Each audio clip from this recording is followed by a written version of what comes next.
Doa untuk orang yang mati itu di kuburan bermanfaat. Bermanfaat, yanfa'u, bermanfaat. Kama yadullu ala dzalika Al-Qur'an. Sebagaimana hal itu ditunjukkan oleh Al-Qur'an, izil arwahu baqiyah mun'imah aw mu'adzabah. Karena dalam Al-Quran dijelaskan, manusia dalam kubur itu ruhnya ada kalanya dalam keadaan menikmati, ada kalanya dalam keadaan disiksa.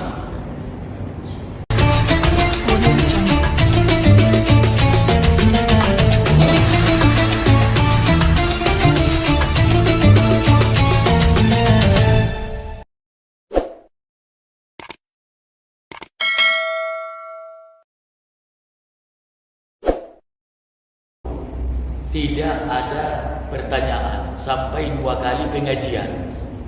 Tidak ada sempat bertanya. Maka pada malam hari ini saya buat pertanyaan dan saya jawab juga. Mudah-mudahan ada manfaatnya. Kenapa ini kita buka? Karena belakangan ini muncul hal-hal yang tidak kadang-kadang prinsip, tapi justru itu yang diungkap ke permukaan. Tidak prinsip. Orang yang tidak bisa baca syahadat sering kita biarkan, tidak dipermasalahkan.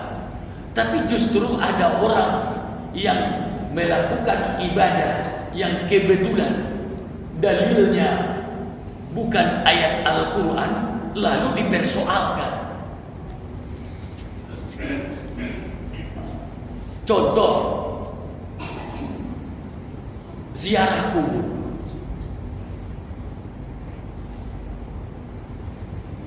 Maka kajian kita pertama ini ziarah kubur. Yang kedua nanti talqin. Talqin. Bapak dan Ibu,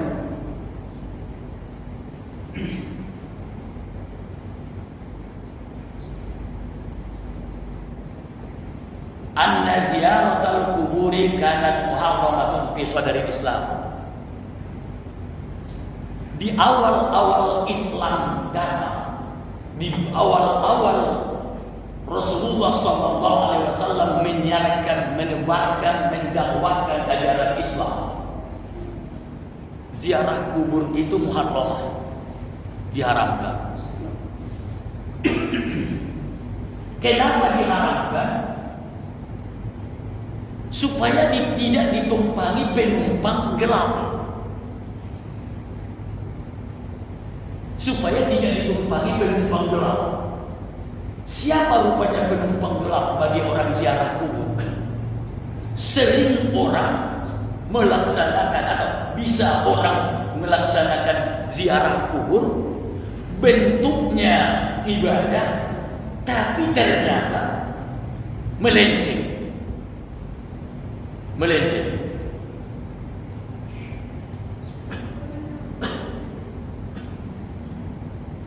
Wa kanu idza zaru qubur yusyrikuna indah. Ada zaman dulu mereka ziarah, tapi di dalam berziarah itu mereka mensekutukan Allah. Mungkin dapat kita bayangkan menziarahi kuburan seseorang. Kita perbuatannya ziarah, tapi tidak mustahil atau sering terjadi bahwa ada orang yang kurang pengetahuan lalu minta tolong dengan kuburan itu.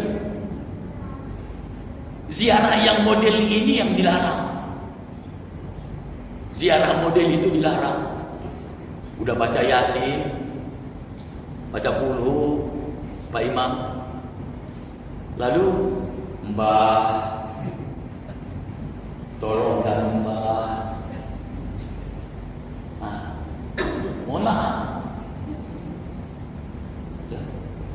tolong kami Mbak, besok Rabu malam Kamis angka berapa yang keluar Mbak.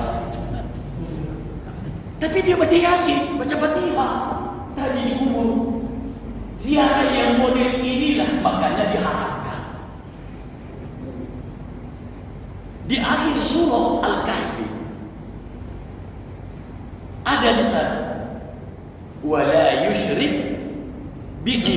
ibadati rabbih ahada. Dan janganlah mensekutukan Allah di dalam beribadah dengan suatu apapun. Apa ada orang mensekutukan Allah dalam ibadah? Itu contohnya. Bentuknya ibadah ziarah, tapi rupanya ujung-ujungnya minta nomor. Itu di zaman dulu ada itu. Sekarang pun masih ada. Sekarang masih ada. Kalau zaman dulu terang-terangan. Kenapa? Karena pada zaman dulu tahun 84, di awal tahun 85 ya, 85. Karena dikoordinir oleh pemerintah. Namanya Porkas. Diganti dengan SD. SD bukan SDMB. SD sumbangan dana sosial berhadiah. Di situ banyak orang gila pun ditanya. Orang kecelakaan, baik kecelakaan pengguna jalan dua pengguna jalan atau kecelakaan itu tunggal, itu nomor plat motornya duluan dia apa? Bukan orang yang jatuh itu duluan dibantu. Nomornya gua di alam katanya. Orang gila lewat dibilang gua di alam. Kalau udah model itu apa dari gila? Apa dari gila kita yang melakukan itu? Orang gila kacau. Wala yusyrik bi ibadati rabbih ahada. Dan janganlah mensekutukan Allah dalam ibadah dengan satu apapun. Kembali kepada masalah tadi. Itulah penyebabnya di awal-awal Islam tidak dibenarkan ziarah kubur, diharamkan malah. Karena ditumpangi penumpang gelap tadi. Itu penumpangnya. Belum lagi perempuan. Perempuan kita tahu karena perasaannya lembut, halus, maka apabila dia ikut untuk ziarah, tidak mustahil bahkan terjadi kembali luka yang lama, sehingga diungkapkan dengan kata-kata sampai-sampai ada yang nampar-nampar pipi, ngoyak-ngoyak baju, dan manggil-manggil dengan seruan jahiliyah. Dalam hadis kan ada man syaqqal juyuba katanya dalam hadis, orang yang ngoyak-ngoyak baju wasya wa da'a bidakwal jahiliyah, manggil-manggil dengan seruan jahiliyah. Maka justru itulah makanya diharamkan di awal-awal Islam.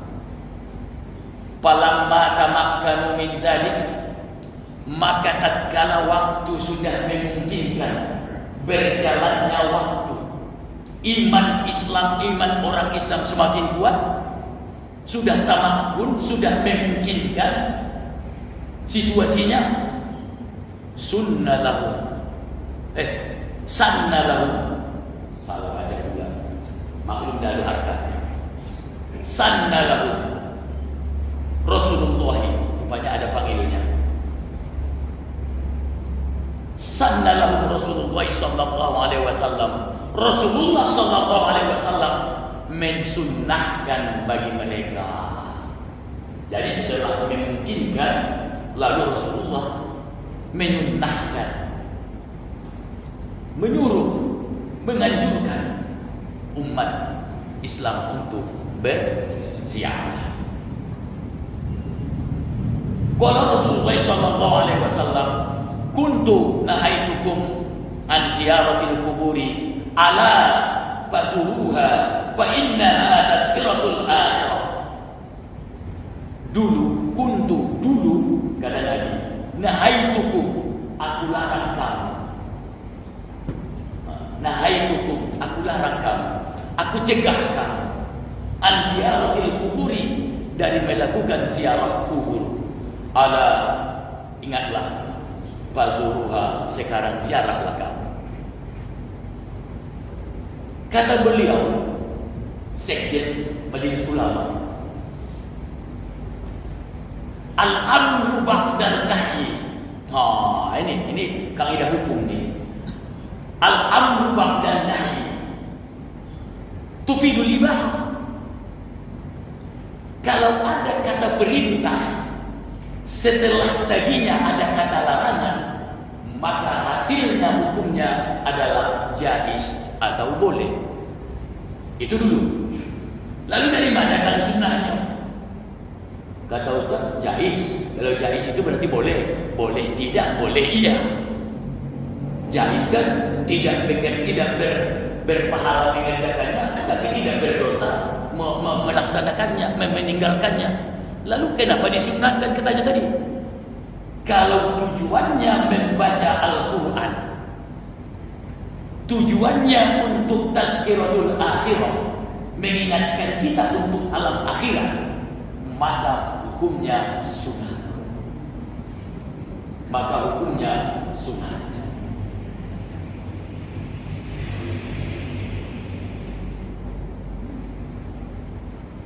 Fabayyana alaihi salam anna ziyaratal quburi ibratan. Rasulullah sallallahu alaihi wasallam menjelaskan anna ziyaratal quburi ibratan, bahwa ziarah kubur itu adalah merupakan ibrah. Ibrah itu apa namanya? Jadi bahan renungan, bahan pemikiran bagi kita. Kenapa? Kalau kita sudah sampai di kubur, kita tengok batu nisan pusara.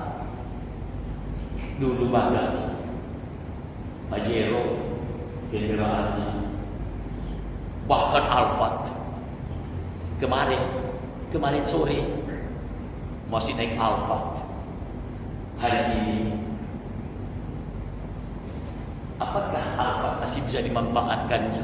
Sudah tidak lagi. Saya hari ini merasa gagah. Saya malam ini merasa intan. Sampai-sampai mengisi pengajian di Al-Muttahidi. Apakah besok masih bisa? Apakah modal saya besok pulang sudah cukup ke hadapan Allah?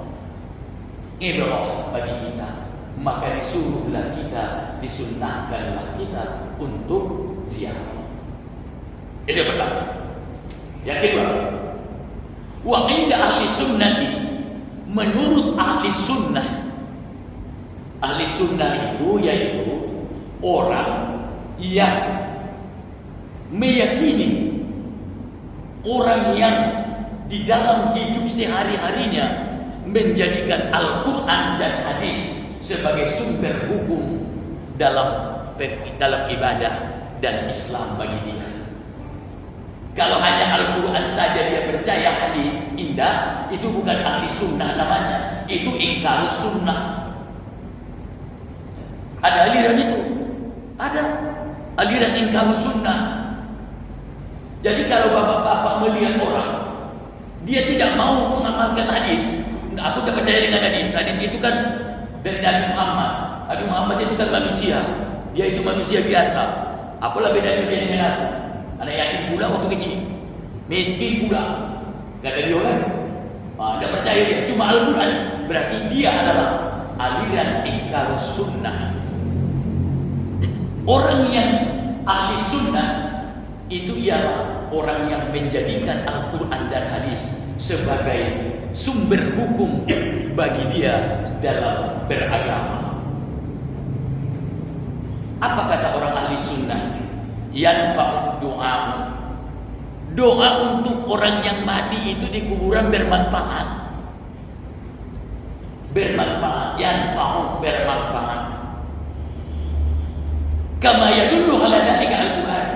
Sebagaimana hal itu ditunjukkan oleh Al-Quran, izil arwahu baqiyah mun'imah aw mu'adzabah. Karena dalam Al-Quran dijelaskan, manusia dalam kubur itu ruhnya ada kalanya dalam keadaan menikmati, ada kalanya dalam keadaan disiksa.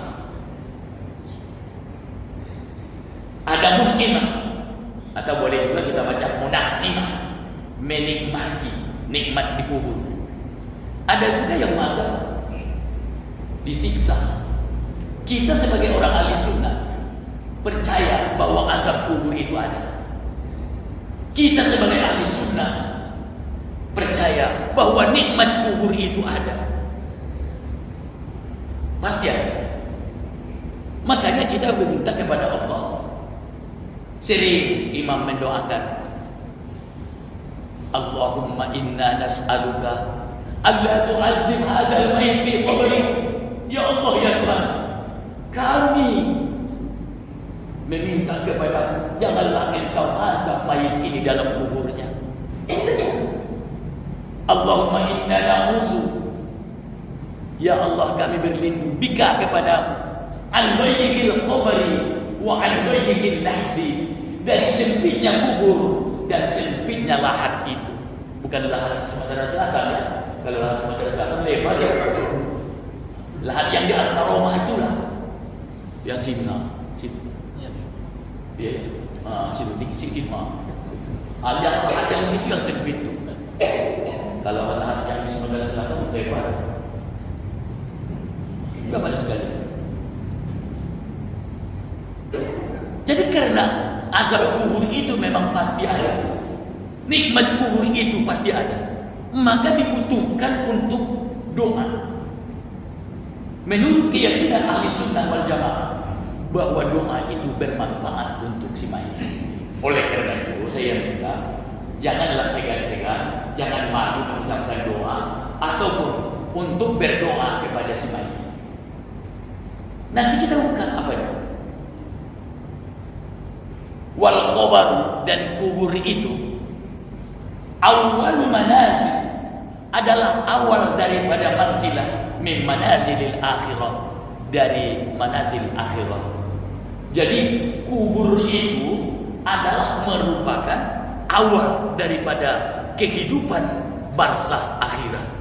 Barzakh itu mulai dari masuk kubur sampai nanti ditimbang dosa dan pahala, itu namanya barzakh. Makanya sering kita berdoa, mudah-mudahan beliau dilapangkan Allah di alam barzakhnya.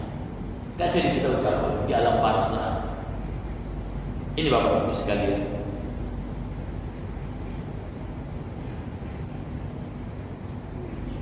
Wal qabaru awwalu manzili min manazilil akhirah, imma rawdah min riyadil jannah aw hufrah min hufarin nar.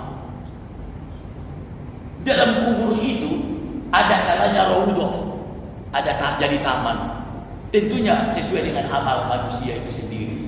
Ada taman raudhah, bukan raudhah yang ma baina qabri wa baiti, antara rumah dan kuburan Nabi, itu kan raudhah. Yang beliau kemarin alhamdulillah baru dari sana. Ya, siapa yang sampai ke raudhah katanya berarti dia telah sampai ke salah satu taman surga. Kalau udah sampai di raudhah, udah ingat lagi kantor. Jangan ingat lagi kantor. Sehebat apapun baju, tugas, kalau udah sampai di raudhah, dilupakan Allah semua karena nikmatnya raudhah. Yang raudhah yang di Masjidil Nabawi itu di Madinah. Jadi dalam kubur itu juga ada kalanya raudhatan min riyadil jannah. Makanya sering kita berdoa, Allahumma ja'al qabraha. Kalau laki-laki, kalau perempuan, Allahumma ja'al qabraha raudhatan min riyadil jannah. Ya Allah, jadikanlah kuburnya taman daripada taman surga. Wala taj'al qabraha, kalau perempuan, wala taj'al qabrahu, kalau laki-laki, hufratan min hufarin niran. Jangan jadikan sebuah lembah dari lembah api neraka. Jangan jadikan sebagai lubang jurang api neraka. Itu yang sering kita bacakan. Fa hukmuha sunnatun, maka hukumnya sunat. Menurut ahli sunnah wal jamaah, berdoa dan ziarah itu hukumnya sunnah atau disunahkan. Walakin la yuqbalu kubur, tapi jangan sampai mencium-cium kuburan, sampai di kuburan dipeluknya. 30 tahun kita bersama, susah dan senang kita lewati, tapi engkau pergi mendahului aku. Hanya pelukan yang dapat kuberikan kepadamu, dipeluknya kuburan lagi. Itu tidak boleh ya. Itu tidak boleh. Walakin la yuqabbil, tidak boleh mencium kuburan.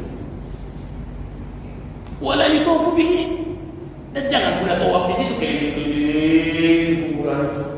Dibuatnya kayak Ka'bah, keliling jadi itu. Datang ke situ, cari tempat posisi yang benar. Jangan duduk di antara bainan nisan, jangan duduk di antara batu nisan. Kalau pinggirnya tidak apa-apa, karena jenazah itu, mayat itu biasanya setentang batu nisan. Makanya dibuat tandanya itu. Batu nisan itu pas setentang kepalanya itu, dan ujung kakinya. Jadi kalau pinggirnya, kan ada hadis yang mengatakan tidak boleh duduk di atas kuburan. Itu masalahnya. Supaya tidak duduk di atas kuburan, maka di pinggirnya. Nah, itu ada dijelaskan dalam hadis-hadis, di hadis Bulughul Maram ataupun di hadis-hadis Subulus Salam, itu ada dijelaskan, atau kitab-kitab hadis yang lain lah.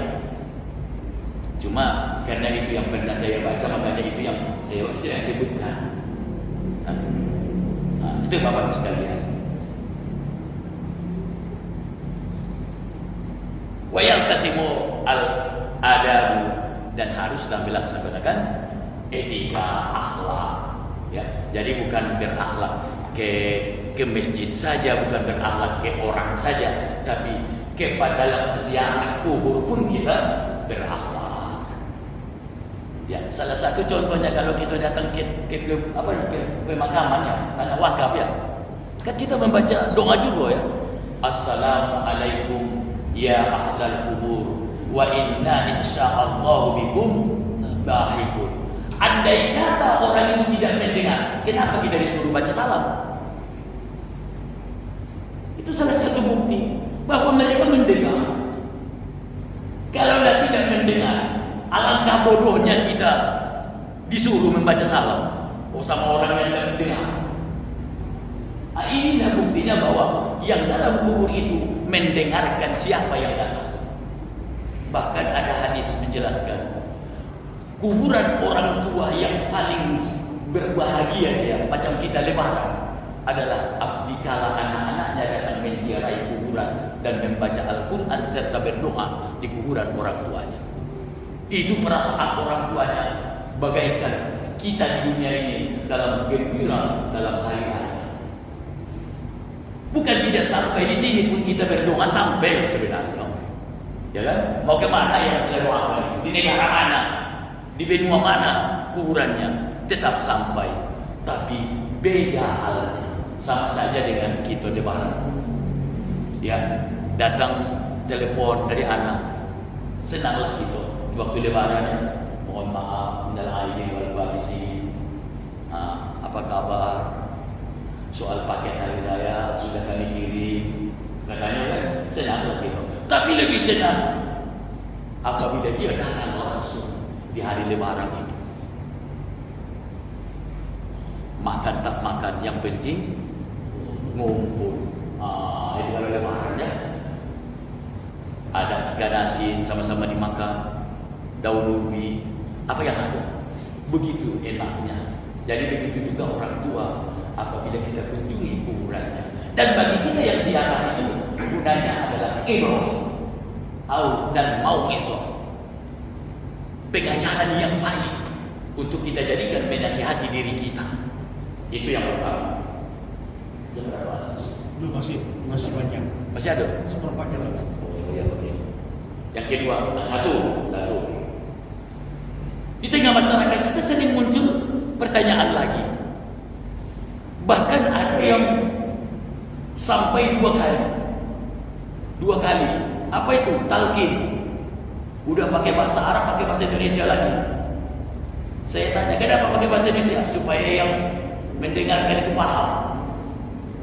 Kita sedang mengajari mayit, bukan mengajari jamaah. Kita mengajari mayit, bukan mengajari jamaah.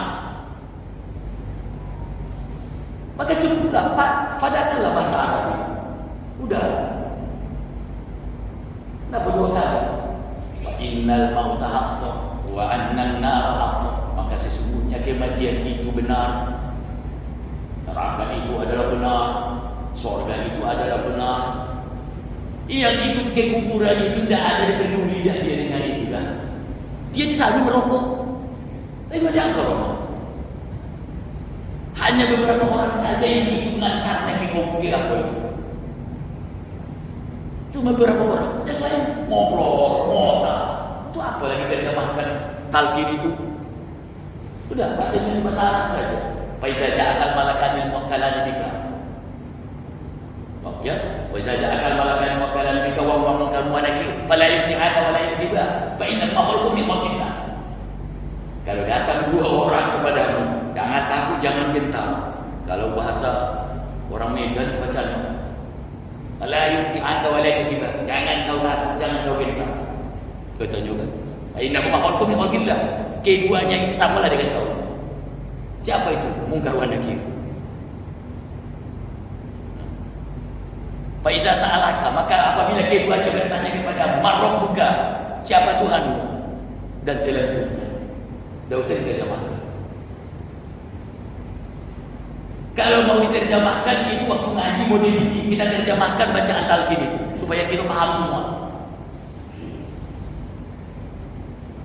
Itu kalau mau diterjemahkan, ayo kita terjemahkan, kita baca talqin ke sini.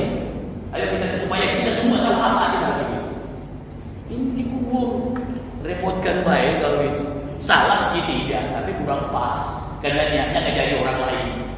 Kita ngajari main. Talqin itu artinya mengajari main, bukan ngajari orang hidup. Namanya pun talqin, ngajari. Pikir madinya lakona, yulakinu, talqinan. Lakin ajarilah, latinu ajari kamu dah. Si mayit itu dalam hadis.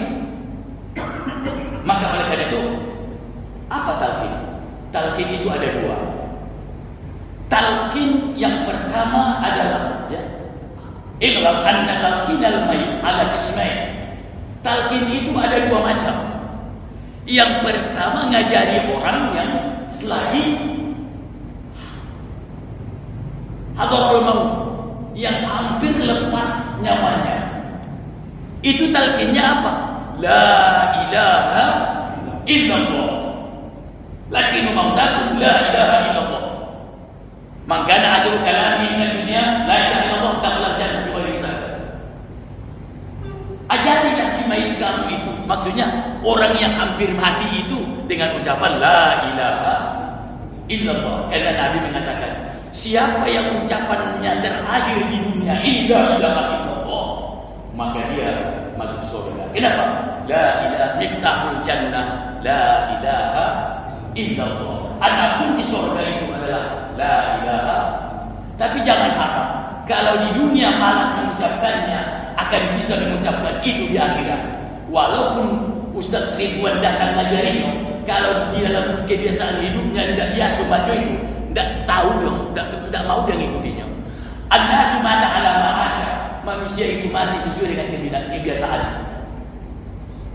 Makanya saya Alhamdulillah Bapak menang. Tanggal 15 kemarin Bapak saya meninggal. Apa yang membuat saya gembira? Bukan tidak bersedih. Umurnya 90 tahun. Tapi saya gembira, kenapa? Setelah selesai dikuburkan, orang yang datang melayat jauh, kan ada suku lain yang menyiapkan makan untuk orang-orang yang jauh. Bukan dari keluarga saya, tapi orang lain. Memang begitu dia biasakan di sana. Nanti kalau suku ini nanti yang meninggal, maka yang menyiapkan makanan untuk kamu suku sana. Begitu di sana supaya tidak kena harta warisan dan tidak termakan harta anak yatim dan tidak termakan harta orang yang ditimpa musibah. Begitu caranya. Jadi apa kata ibu-ibu itu? Tidak ada lagi yang bayar kue gitu. Terkejut saya. Kenapa rupanya? Rupanya, mohon maaf, ini saya ingin bercerita bahwa manusia itu mati sesuai dengan kebiasaannya. Apa? Sebulan sebelum beliau meninggal, kerjanya duduk di teras rumah. Ada bangku-bangku di situ. Duduk. Setiap lewat kue, berapapun kue dalam yang dijual ibu-ibu habis diborongnya semua, baru disedekahkan. Dikumpulnya orang-orang, sini, ayo pakai kue. Rupanya sebulan sebelum meninggal tiap hari itu udah gawe. Saya bergembira setelah dapat cerita itu. Mak saya dulu meninggal 2 tahun yang lalu, lain pula. Setiap sore minta didatangkan anak yatim. Setiap sore 2 orang, 3 orang datangkan anak yatim. Untuk apa mau? Aku mau bersedekah. Jadi setiap menjelang maghrib dia bersedekah. Untuk anak yatim 10.000, 20.000. 5 hari sampai 5 hari menjelang meninggal, itulah tiap hari gawe. Apa yang saya ingin sampaikan? An-nasu mata ala ma'asya. Kalau kebiasaannya baca selawat, maka mati pun nanti dia baca selawat. Kalau kebiasaannya rajin baca Quran, insya Allah dia mati dalam ibadah baca Quran. Kalau kebiasaannya minum tuak, mati minum tuak lagi. Itu maksud saya. Ya kebiasaannya. An-nasu mata ala ma'asya, kata Nabi. Sesuai dengan kebiasaan dia lagi mati. Itu dapat kita buktikan. Katanya orang yang perampok matinya dalam merampok. Orang yang biasa mencopet matinya dalam keadaan mencopet. Orang yang biasa main judi matinya di meja judi. Maka tergantung kita mau mati model mana gitu. Kalau mau mati dalam baca Quran, biasakan baca Al-Quran. Mudah-mudahan menjelang mati pun nanti tetap baca Quran lagi. Pas lagi baca Quran, siapa namanya? Israel datang. Tak. Alangkah bahagianya kita kalau kita dalam keadaan membaca Al-Quran, nyawa kita diambil oleh malaikat. Itu yang kita cari. Itu yang kita cari. Mati dalam keadaan ibadah. Jadi yang pertama, talqin tadi talqin untuk orang yang hampir mati, orang yang la ilaha illallah. Kemudian yang kedua, talqinul mayit ba'da dafni, menalkinkan mayit setelah dikubur. Siapa yang menyuruh ini? Wa asbatahu Syafi'iyyah wal Hanafiyyah wa aksarul mujtahidina. Pendapat yang mengatakan bahwa mayit dikubur itu ditalkinkan telah ditetapkan oleh ulama-ulama Syafi'iyah. Bukan Imam Syafi'i ya. Asy-Syafi'iyah, ulama-ulama Syafi'iyah. Wal Hanafiyah, orang-orang yang bermazhab ulama-ulama mazhab Hanafi, bukan mazhab Syafi'i saja. Wa aksarul mujtahidin, dan mayoritas ulama-ulama mujtahid. Ulama-ulama yang berkompeten mengatakan bahwa talqin untuk mayit itu adalah disuruh. Jadi ada 3. Yang pertama tadi adalah masalah ziarah ya, ziarah, doa dan doa. Itu yang pertama. Yang kedua, talqin untuk orang yang hampir meninggal, yaitu la ilaha illallah. Yang ketiga adalah masalah talqin yang sesudah ba'da dafni. Itulah yang sering kita baca itu Pak Imam. Cuma kadang-kadang karena yang membacanya tidak paham, tidak tahu dia arti yang dibaca itu. Iya, mohon maaf Pak Mamita, Pak Ita. Ada orang baca talqin, cuma baca itu dia tahu dia apa arti talqin itu. Makanya membacanya pun dari aja akal malakani muakkalannya di kawah mungkar wa nakir. Matonya cek mana? Nak ngerti apa yang diucapkannya itu. Makanya disunnahkan yang sebagusnya orang yang paham talqinlah apa makna yang itulah yang disuruh talqin. Ini disuruh orang mentang-mentang dia bisa lancar, itu yang disuruh. Dia tidak ngerti apa itu talqin. Sehingga maconya begitu. Sehingga tidak seperti ada orang mengajar. Sebagusnya membaca talqin itu seperti orang ngajar. Fa iza ja'al malakani muwakkalani wa huma munkar wa nakir fala yusihaka wa la yuhibar fa innahu ma'ulkum min khalqillah. Fa iza sa'alaka, maka dia apabila keduanya bertanya kepada engkau, mar rabbuka, Siapa Tuhan? Wa man nabiyuka? Siapa nabi? Wa ma kiblatuka? Apa kiblat? Wa man ihwanuka? Siapa saudara? Fakul, maka jawablah. Fakul bilisanin fasih. Jawablah dengan lancar. Wa i'tiqadin sahih, dan keyakinan yang mantap. Allahu Rabbi, Allah Tuhanku. Wa Muhammadun Nabiyyi, dan Muhammad itu adalah nabi.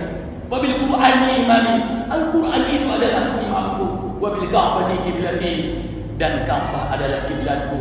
Wal mu'minina wal mu'minat ikhwani, orang yang beriman laki-laki dan perempuan adalah saudaraku. Jadi nadanya pun seperti orang mengajari orang. Ini dah. Idza sa'alaka al-malakani muwakkalan bika wa huma munkar wa nakir fala yujaka wa la yuhiba fa innal ma'ruf min khalqillah. Idza sa'alaka rabbuka, karena dia nak ngerti apa arti dibaca dulu. Sama dengan berdoa. Kalau orang berdoa tidak tahu dia arti doa, setidaknya garis besar inti daripada isi doa itu. Akhirnya Allahumma tak apa. Kenapa? Karena dia tidak ngerti, tidak tahu dia artinya. Maka karena kita berdoa, sebaiknya setidak-tidaknya garis-garis besar yang ada dalam doa itu kita pahami, walaupun kita tidak tahu per kata atau makna kalimat kata per kata. Setidaknya tahu tujuan. Jadilah supaya semakin usuh dalam ibadah. Demikian saja pengajian kita pada malam hari ini. Hanya satu ya Pak. Tadi ziarah itu kan tidak ada waktu ya. Ya. Hanya kalau kita berziarah kubur itu setiap saat kan boleh. Ya. Terus yang kedua tadi apa? Bagi lisan itu. ya, Berarti kan termasuk kartu yang dibikin itu tidak boleh duduk di situ. yang penjelasan dalam hadis, di dalam hadis Bulughul Maram dan kitab Subulus Salam, yang diharamkan itu ialah setentang mayitnya, setentang dengan mayitnya. Jadi kalau mayitnya model ini menetap balik dari lalu yang di kepala sampai ke kaki, sampingnya tidak diharamkan. Itu tidak diharamkan ya. Itu ya. Nanti boleh nanti kita terjemahkan lagi kelanjutan. Azan dikubur, qomat dikubur. Nanti kita lanjutkan pada kesempatan yang akan datang. Kalau ada umur yang panjang, termasuk memberi makan, apa namanya itu? Ya, kan sedekah. Siapa yang boleh sedekah? Siapa yang tidak boleh bersedekah? Sedekah yang mana yang harus dimakan? Sedekah yang mana yang tidak boleh dimakan? Ya kalau hartanya yatim, jangan makan itu. Wala taqulu amwalal yatama, janganlah kamu makan harta yatim. Wallazina yaquluna amwalal yatama sayaslawna sa'ira, orang yang memakan harta yatim kelak akan dicampakkan ke neraka sa'ir. Nauzubillahi min dzalik. Nanti akan kita bahas pada kesempatan yang akan datang insyaallah. Mohon maaf atas seluruh kesalahan. Terima kasih atas seluruh perhatian. Wallahu muwaffiq ila aqwamit thoriq. Wassalamualaikum warahmatullahi wabarakatuh.